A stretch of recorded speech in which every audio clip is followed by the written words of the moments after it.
Hello again, I'm Sean with Backflow Supply out of Salt Lake City, Utah. I just wanted to take another minute or two of your time to talk to you about the Midwest 845 test kit and freezing issues.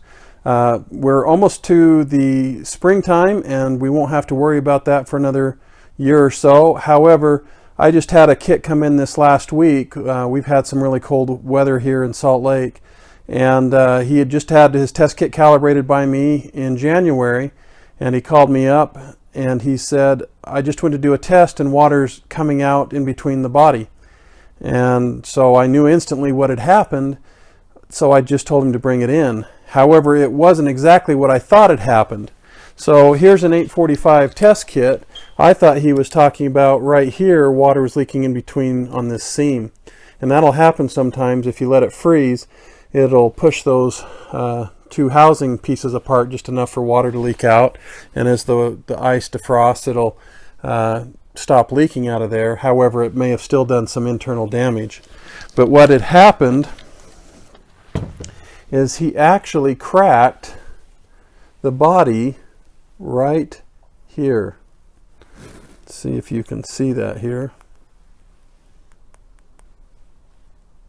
See that right underneath the word high? There's a crack. And if you look at it on the inside where the diaphragm housing is, you can see running across here like 3 o'clock to 9 o'clock a crack.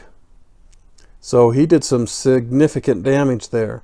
So a couple things that I would imagine had happened is that, number one, he didn't have it drained at all for that type of damage to happen.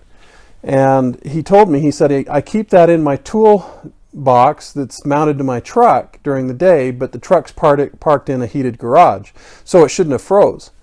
And I told him that we've been cold enough during the day for that to be sitting out there all day long is enough to get it to freeze. So he had not even considered that, but when it says on the box, there's a label on the case, do not freeze, they mean do not freeze. If it's in freezing temperature, the likelihood of it freezing is great, especially if it's not drained. If you leave the hoses connected, that also helps to hold the water inside that diaphragm housing.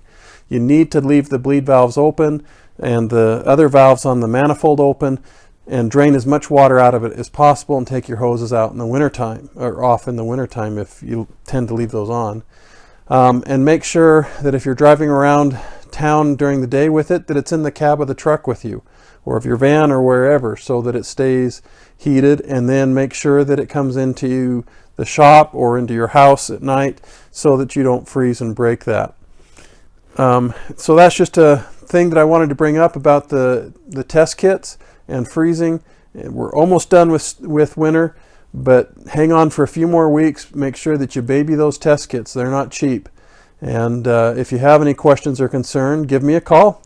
And if you need a new test kit or you need to have it repaired or calibrated, again, think of Backflow Supply out of Salt Lake City, Utah. Thanks again.